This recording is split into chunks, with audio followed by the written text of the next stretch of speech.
हमने देखा कि किस प्रकार हम समान वायु को क्रिएट कर रहे हैं। जब भी हमें सांस को हील करना है तो समान वायु में लेके जाएं, यानी कि उसको बैलेंस कर दें, उसको न्यूट्रलाइज कर दें। तो हमने देखा कि 1:1 के रेशियो में, यानी हमने 4 काउंट में सांस खींची है और 4 में ही छोड़ दी है। यहाँ पे अब हम सांस को कुंभक के साथ प्रयोग में लाएंगे। कुंभक क्या होता है? आपने सांस खींची, आपने सांस को होल्ड किया, 4 काउंटिंग में आपने सांस को खींचा और 4 काउंटिंग के लिए आपने सांस को होल्ड पे डाल दिया, यानी कि सांस नहीं छोड़ी, ना सांस ली ना छोड़ी, और फिर 4 काउंटिंग में ही आप रिलीज करेंगे। तो ये जो होल्ड पे हमने डाला था इसे कुंभक कहते हैं।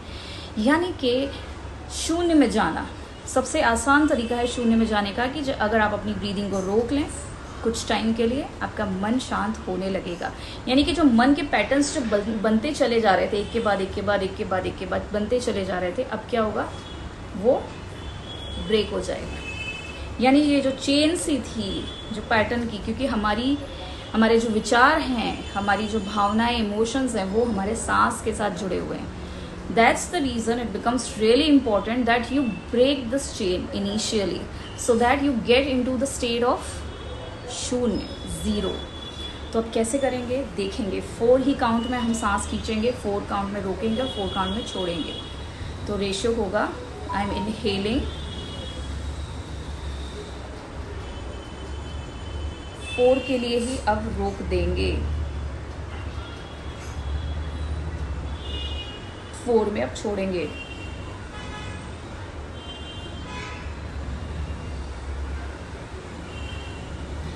हो सकता है कि इनिशियली सांस रोकने में थोड़ी दिक्कत हो, not a problem. With practice, जब आप प्रैक्टिस करेंगे तो ये जो सांस है आपकी, ये समान रूप से चलने लगेगी। इसमें आप बहुत सारी चीज़ें पहचानेंगे। अगर आप सांस ले रहे हैं और नेज़ल साउंड आ रहा है, या कोई साउंड है, कोई भी वाइब्रेशन है, क्योंकि सांस ऐसी चलनी चाहिए मक्खन के जैसी, स्मूथ एकदम। अगर वो वैसी नहीं है तो धीरे धीरे उसे करके लाएंगे। बहुत ही ज़ोर ज़बरदस्ती से सांस को नहीं खींचना है, यानी कि जो सांस आ रही है उसी को सहज रूप से उसको डीप लेके जाएं, ठीक है। और एक कंट्रोल के साथ सांस को छोड़ना है। होल्ड करेंगे, फिर कंट्रोल के साथ ही सांस को छोड़ना है। अक्सर सांस को छोड़ते वक्त हम बड़ी तेज़ी से रिलीज़ कर देते हैं, क्योंकि लंग्स की कैपेसिटी अभी उतनी नहीं है, या लंग्स में जो है उसकी जो कैपेसिटी है जो होल्ड करने की या कंट्रोल की, वो डेवलप नहीं हुई है। तो ये बहुत ही आवश्यक हो जाता है कि आपकी सांस धीरे धीरे धीरे धीरे छूटे।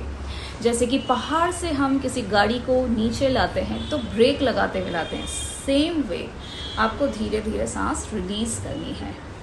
तो ये बहुत ही सिंपल है, हार्डली 3 से 4-5 मिनट आपको लगेगा इसे करने में। अगर आप इसके 25 काउंट्स कर लेते हैं, ठीक है, सांस लिया, होल्ड किया, छोड़ा, ऐसे 25 टाइम्स अगर आप करते हैं और सुबह करते हैं तो आपका पूरा दिन बहुत ही सुंदर जाएगा, शांत बीतेगा। आपके सारे काम धीरे धीरे आप देखेंगे कि बनने लगेंगे, क्योंकि ब्रीदिंग पे कंट्रोल, अगर हम समान हैं, हमारा मन अगर विचलित नहीं है, मन शांत है, तो हमारे सारे काम बनने लगेंगे। आगे समझेंगे कि कैसे सांस के द्वारा ही हम चीज़ों को अपने जीवन में आकर्षित करते हैं, या तो अच्छी या बुरी। जो आकर्षण की जो शक्ति है, अगर सांस सही तरीके से चल रही है तो आपकी आकर्षण की शक्ति बढ़ जाएगी। सांस सही नहीं है तो शक्ति घट जाएगी। So you need to understand, you need to become a powerful magnet. अगर आपका मैग्नेट, आपका चुंबक वीक है तो फिर सांस या जीवन में जो आकर्षण की जो शक्ति है वो भी घट जाएगी। चीज़ें आपके पास अपने आप आनी चाहिए, ना कि जानी चाहिए, छोड़ के जाना नहीं चाहिए, अच्छी चीज़ें आनी चाहिए। तो सांस पे कंट्रोल और किस तरह से इसे करके देखना है।